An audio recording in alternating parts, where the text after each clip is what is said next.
So what I'm going to do is I'm just going to talk a little bit about the Great Scottish Squirrel Survey, which is taking place during this week. So it finishes on this Sunday, and I'm also going to have a chat about one of our local volunteer groups, the Liddesdale Red Squirrel Network, just to give you a bit of a flavour of what they do and how you can get involved in their activities as well. So first of all, a little bit of background on squirrels. So of course you've got two species in the UK. You have the red squirrel, which is the native species, and you've got the grey squirrel, which is the invasive species. On this slide, it's hopefully quite clear which is which, but they're not always necessarily that easy to tell apart. So you can see from some of the images here, they come in all sorts of different colours, depending on the time of year, and sometimes depending if they've got something like albinism or if they're melanistic. So all the squirrels along that top row there, they're all red squirrels. This one here, the first one on the row, looks very grey. And that's because that's in its winter coat. They quite often go really grey in the winter time, but the giveaway that it's actually a red squirrel is these lovely big ear tufts here. And then you can see this is a more sort of normal looking one, and then you get melanistic ones as well. They're more common in mainland Europe, but you do occasionally get them in the UK. And then the bottom row, of course, are all grey squirrels. You get melanistic grey squirrels as well, and we've got an albino squirrel at the ends there that's a grey squirrel too. And then the picture in the middle, hopefully you can see it does look like it's got a bit of reddish fur, and sometimes people can see a grey squirrel, and because they can be quite red sometimes, people can mistake them for red squirrels. But the best way to tell them apart, if you're not sure, if they've just zipped past, or maybe they're a bit high up in a tree, key thing to look for is around the grey squirrel's tail, you've got all their tail hairs are tipped with white, and that creates this sort of halo effect. So if you look for that white halo, grey squirrels have that, but red squirrels never do. So that's a good way to tell them apart. And then I'm going to go into a little bit more background into the sort of history and ecology of them. So I mentioned that red squirrels are native. What that means is they've been living here for about 10,000 years since the last ice age. So that's why we call them a native species, whereas the grey squirrel, this species was actually introduced by humans. So that's why we say it's not native, and it's only been here since the late 1800s. And it was brought in by some Victorians who saw some what they called silver squirrels over in North America, and they thought they would make some really lovely sort of living ornaments almost in their gardens and parks. So they brought a couple of them over, and of course they bred and spread, and we're now left with this situation where unfortunately they are an invasive non-native species. So you can see from this map here, the image on the left is from 1945. You can see it's still mostly red. So all the areas that are red, that's only red squirrels are found in those areas in 1945. You've got a little bit of orange where red and grey overlap, and then you've got most of the grey only area in the south of England.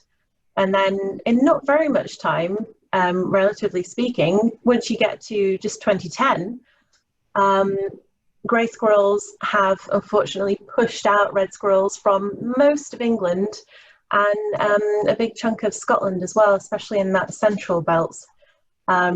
So it's quite clear from that they are definitely an invasive species.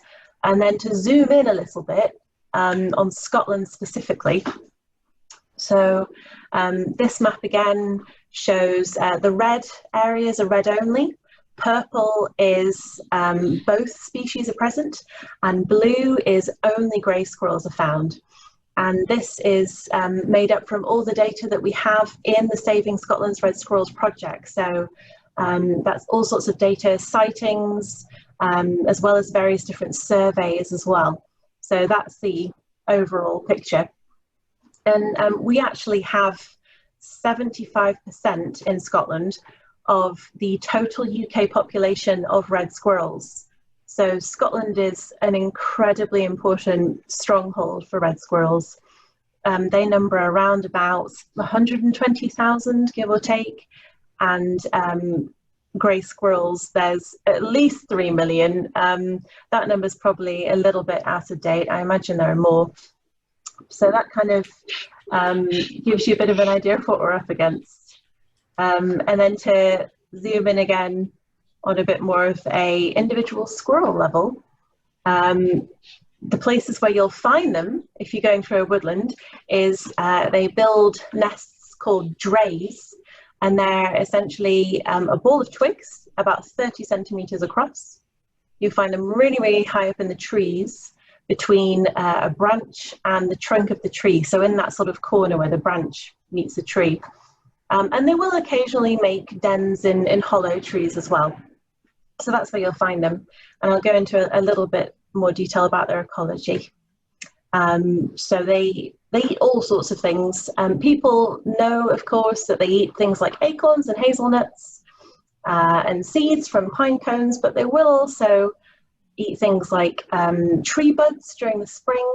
They'll eat insects during the summer when there's a bit less food available to them. I've actually seen them eating brambles from bushes in the autumn time. Oh, someone else is coming into the waiting room. I'll just let them in.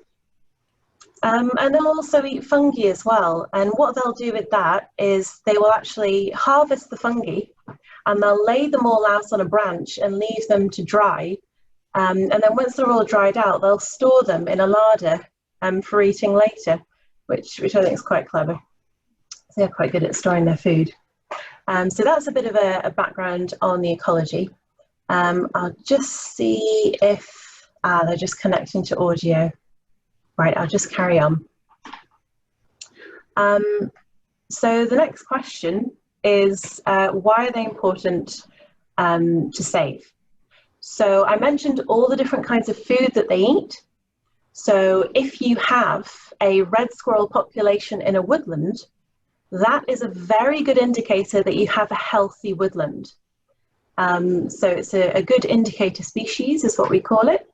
But also what they do when they're eating brambles and collecting fungi and eating nuts and seeds and things is, of course, if they forget where they've hidden their acorns or their hazelnuts, then more trees grow, they're spreading fungi spores. So they help the woodland grow, essentially, and diversify. Unluckily for them, they are also part of the food chain. So there are creatures that will eat them. So a bit further north, wildcats might take them. Around this sort of area, you'll get pine martens taking the odd one or two, perhaps goshawks as well. But that means they are very important in their ecosystems. And then the final reason why people want to save them is that they are an incredibly charismatic species. People think they're cute and lovely and entertaining and love watching them, and think that that's reason enough to try and save them. So, so this is why we want to save them, but what are we saving them from? So of course I've mentioned grey squirrels, but there are various other things as well. So obviously there are some factors that affect all sorts of wildlife. I've put predators on there. I've mentioned they're natural predators, but there's also domestic predators. So that's cats and dogs. You'll get dogs chasing squirrels. You'll get cats attacking squirrels in back gardens, unfortunately, and that's a serious threat to them. Road deaths is a big one. You get quite a few red squirrels flattened on the road. We did have a case actually not that long ago where there was someone feeding red squirrels in their garden, and they lived across the road from a woodland. And the squirrels would leave the woodland, cross the road, and go to her garden for the food. And I think they lost about 5 squirrels in a handful of months, which, if your local population is maybe not much higher than that, maybe 15 or 20, for example, then losing 5 squirrels is a massive blow for that area. So road deaths, that's a pretty serious one. Habitat loss and fragmentation, of course, affects all sorts of species, especially red squirrels. They don't like to cross open areas of land, open fields and things like that. They will occasionally, but they tend not to want to. And then, of course, the invasive grey squirrel competes with red squirrels. They also pass on a disease called squirrel pox, which I'll go into in a bit more detail a bit later. So out of those, we'd have to say the biggest threat to them, unfortunately for them, is the non-native invasive grey squirrel. And that's for multiple reasons, as you can see here. They are much larger. They are at least 200 grams heavier than red squirrels. Reds will be about 300 grams. In grey squirrels, we normally say they can be 500 grams, but I've heard of quite a few cases of grey squirrels weighing 800 grams, so they are a lot bigger, and therefore they need more food, they need more calories. They can also take acorns and hazelnuts when they're still green before they're ripe, which red squirrels can't do. They can't digest them the same way that grey squirrels can.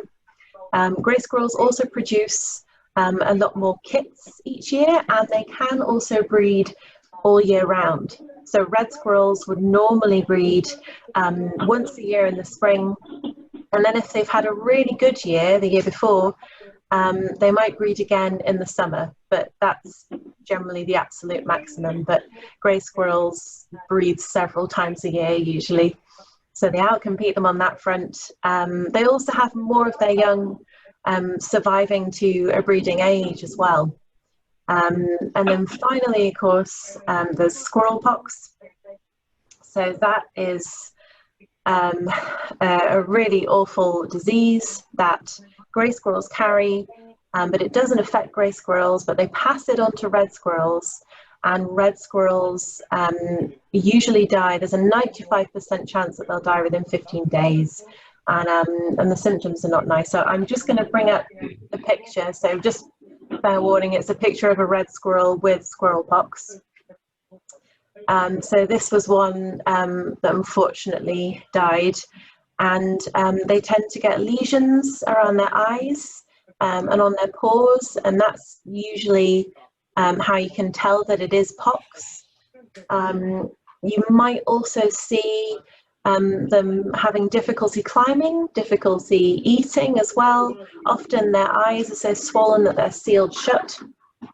So unfortunately, as well as competition from the grey squirrels, they also get a disease from grey squirrels. So they're really up against it, unfortunately. On the subject of pox, if you do have red and grey squirrels, or even just grey squirrels visiting your feeders in your garden, it's really crucial to use an antiviral disinfectant regularly on the feeders. We normally recommend once a week. If it's only grey squirrels visiting, I'd say just bring the feeders in for the time being. But the disinfectant that we recommend is something called Virkon S, and you can get that from big farm shops. I believe you can also purchase it on Amazon as well. But if anyone wants more information on where to get that or how to use it, my email address will be at the end of the talk, so feel free to jot that down and send me an email. So we've run through all the threats. So how to actually protect these red squirrels. The most important thing before we can do anything is we always want to gather data. So of course that is what the current Great Scottish Squirrel Survey is all about. So that's focusing on squirrel sightings, but we also conduct squirrel surveys Each year we have a spring survey. We also have volunteer groups who do their own smaller surveys, and all the surveys are usually done with baited feeder boxes. And then we put a sticky tab on the underside of the lid. And what that does is when a squirrel goes into the box, it leaves a little bit of fur on that sticky tab, and we can collect the fur and have a look under the microscope and see which species has visited. We can also put trail cameras up as well, which is quite a lot easier and less time consuming. So those are the different ways we try and gather data on the presence and absence of red and grey squirrels, just to try and get a picture on a sort of landscape scale of what's going on with the two different species. So I'm just going to show you a map here. This is the results from our spring survey using those feeder boxes I mentioned in 2013. And I've put a yellow dotted line across here so you can sort of see kind of a north-south divide in the borders between grey squirrels. Those are the blue boxes there, and the presence of red squirrels in the red boxes. We've also got purple boxes there, so those are survey sites that showed evidence of both red and grey squirrels in the same site. And then the black boxes are where we had neither species of squirrel, and then we have grey boxes that weren't surveyed. So you can see the majority of boxes above that red line there, they're all either blue or purple, so they've all got grey squirrels in them apart from one right up here, which is red only. And then most of the ones down here are red apart from a couple that do have some grey squirrels. And then if we zoom in a little bit, just to our area here, or highlight our area, because we're focusing on the Liddesdale area. So this one down here, this was a red only site in 2013, and this is just outside of Newcastleton, on the edge of Newcastleton Forest. And then the one above that one here, that's at Larriston. So they are both red at that time. In the Esk Valley, we've got a little bit of both. And then if we skip forward to 2019, we do still have this site here that is only red, which is great. The one above it wasn't surveyed that year, unfortunately. But unfortunately, you can see a little bit further north here, we've actually got more grey squirrels. We've got more boxes that used to be red, and then in 2019 they turned to grey only just outside of Hoyk, and then we have presence of both species here.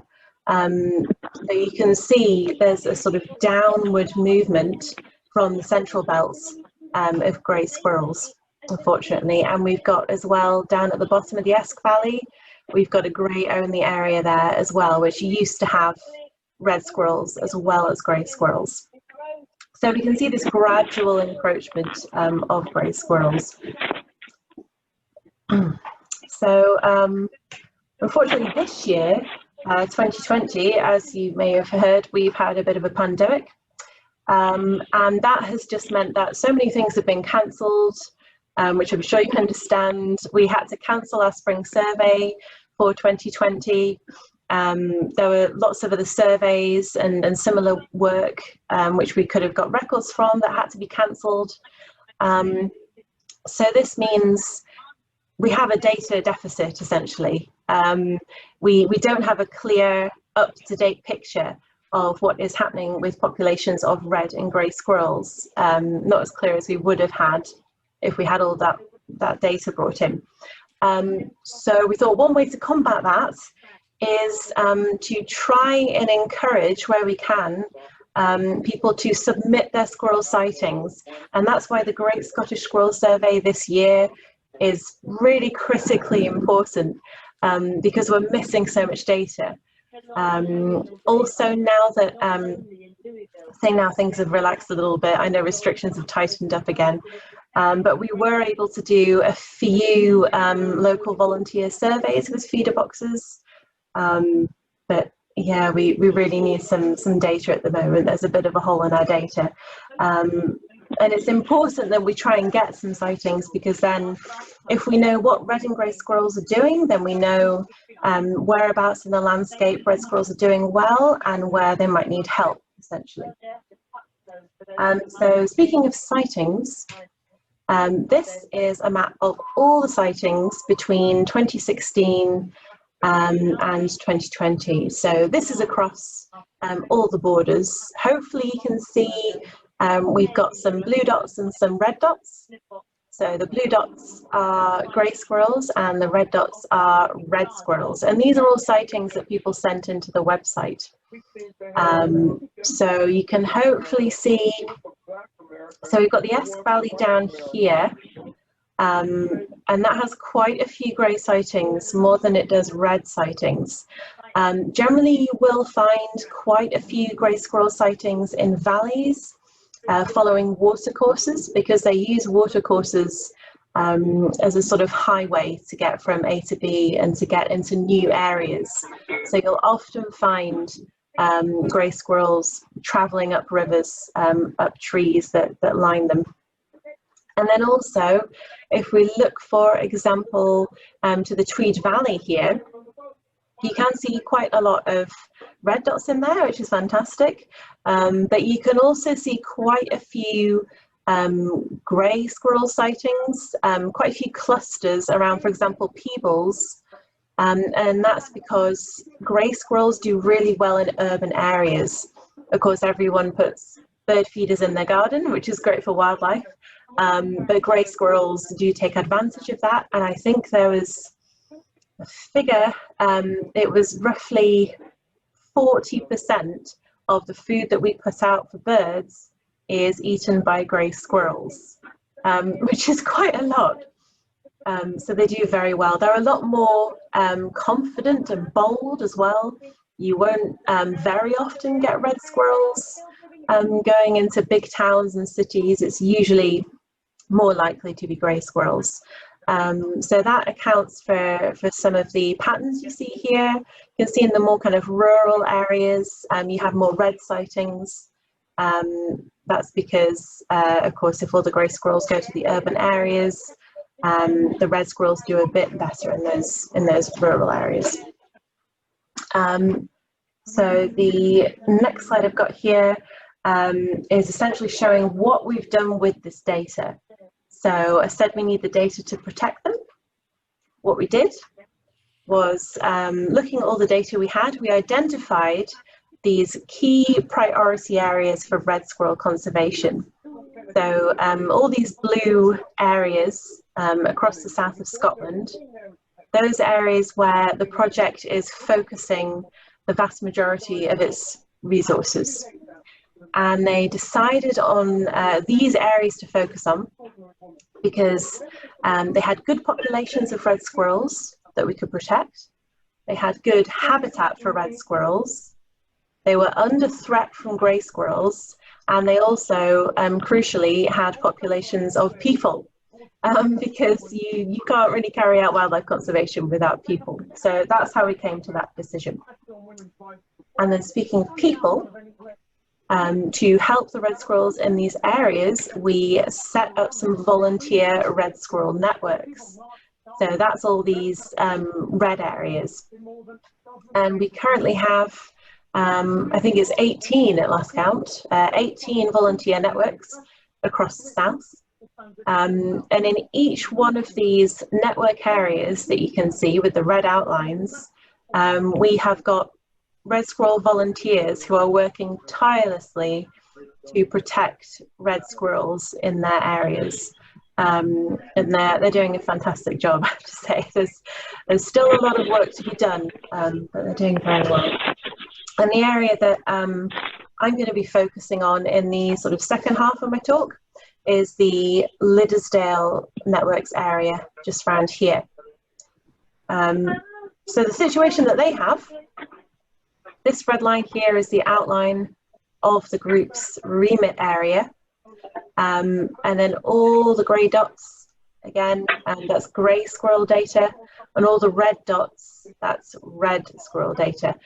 So this shows a combination of survey results, sightings, everything that we have.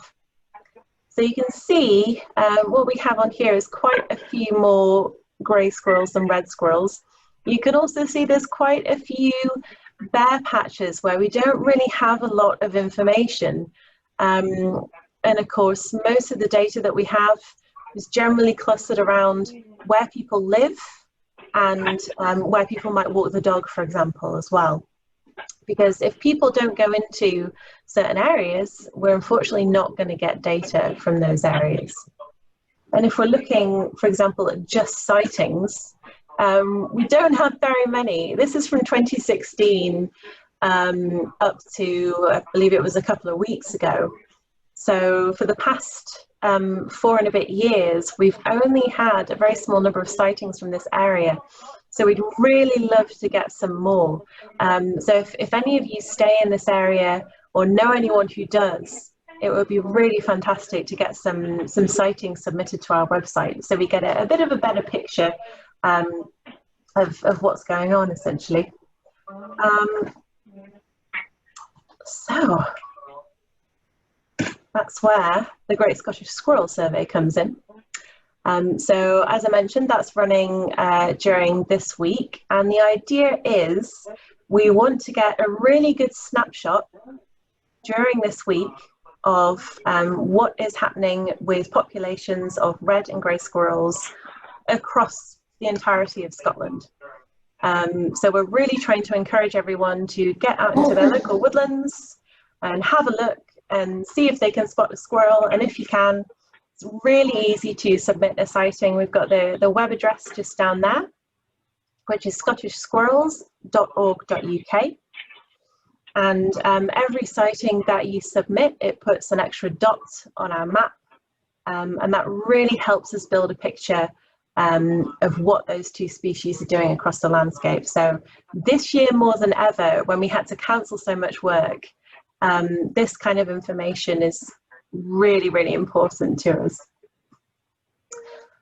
So this is the website here. It's really, really simple to do.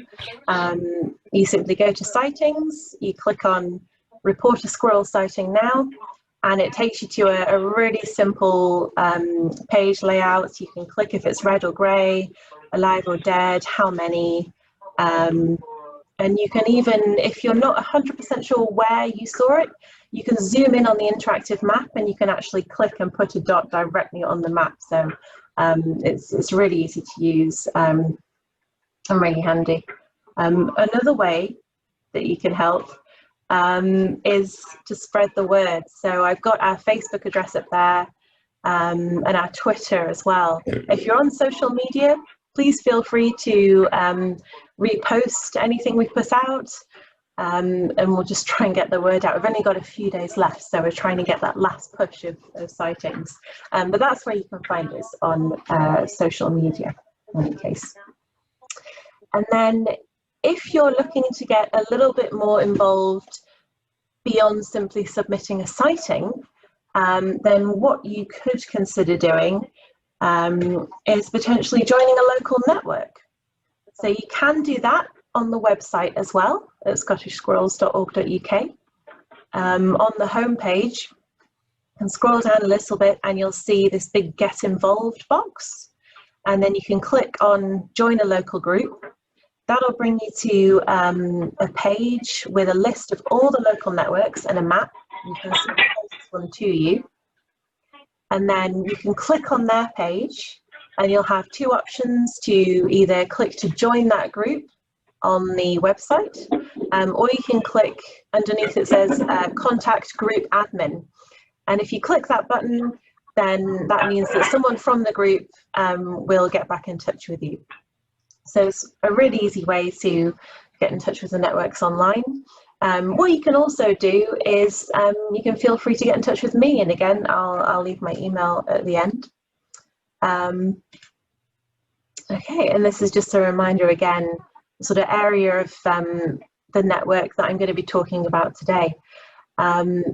So it extends, it's all along the border with England just here.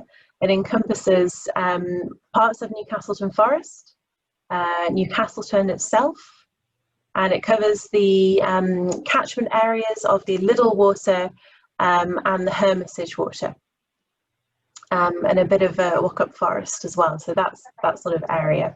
So if you do live within this area or know anyone who does, feel free to get in touch and see how you might be able to get involved. Speaking of which, these are the main ways that you can get involved with the groups. These are the main things they focus on. We've got public engagement and fundraising, so that might be helping to run a stall. It might be doing a little bit of research for the group on what local grants or funds are available.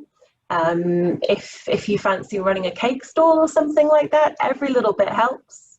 So that's a big part of what they do. Groups are also involved, as I mentioned, in squirrel surveys, using feeder boxes, if you like getting out and about into the woodlands. And then, of course, also, not necessarily everybody's cup of tea, but humane grey control as well. So we use live capture traps. So if it's an area where you get both species, it does mean that any red squirrels can be released completely unharmed. But it is illegal to release grey squirrels, so they need to be humanely dispatched. And the reason why we do that is because all the data that we have shows that it is effective, it does work, and we've had areas where red squirrels haven't been seen for years, and as soon as we remove grey squirrels or keep the population of grey squirrels low, red squirrels do come back in. Up in Aberdeen, for example, they did some quite intensive grey control, removed them pretty much completely, and then they had red squirrels returning to parks and gardens that they've been absent from for it was between 10 and 15 years they hadn't been seen, and then suddenly they came back. So I know it works. But those are the three main things that the groups do. But then there's a whole bunch of other things that they get involved with as well. There's just a few here. I mentioned fundraising. A few of the groups are going for grants at the moment. And then also a few of the groups, including the Liddesdale Network, are looking into banks.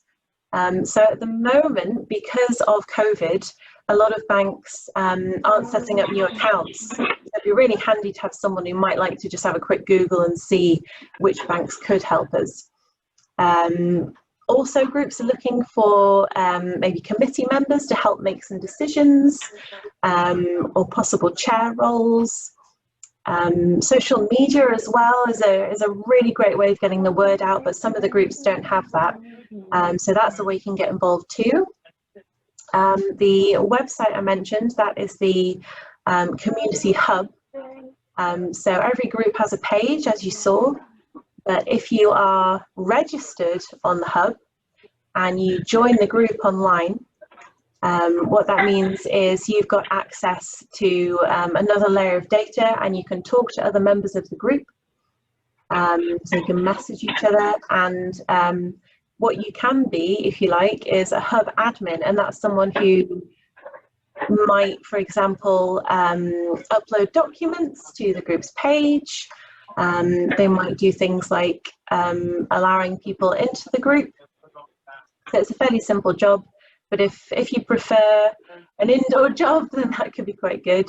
And also the Liddesdale Network doesn't have a logo yet, but if anyone's a bit creative or artistic, then we'd love for someone to maybe draft up a logo. That would be fantastic. Or if you happen to know a graphic designer, that would be great too. And then also I mentioned surveys. So if anyone would be interested in monitoring a local woodland with feeder boxes within that group's area, that would be great. And then just finally, the different ways you can get involved are almost countless. It really just depends what you're interested in. what you feel you might be good at, what you might want to learn about. For a lot of these things, people have never done something like this before. So it's a really good way to get a bit of experience in new things as well. I believe that just about takes me to the end. So one final thing that I just wanted to go over was we are hoping to have a socially distant outdoor meeting. The rule of 6 doesn't actually apply to volunteer meetings because it's not a social gathering, it's not classed as that. So I just wanted to see, you don't have to say straight away, of course, if you want to go away and think about it, but I don't know if anyone would be interested in actually having a bit of a meeting, maybe in the form of a walk through a local woodland to have a bit of a chat about things. If you're keen, you can say just now, or if you're feeling a bit more shy, please do send me an email. My email's just here, scooper@scottishwildlifetrust.org.uk.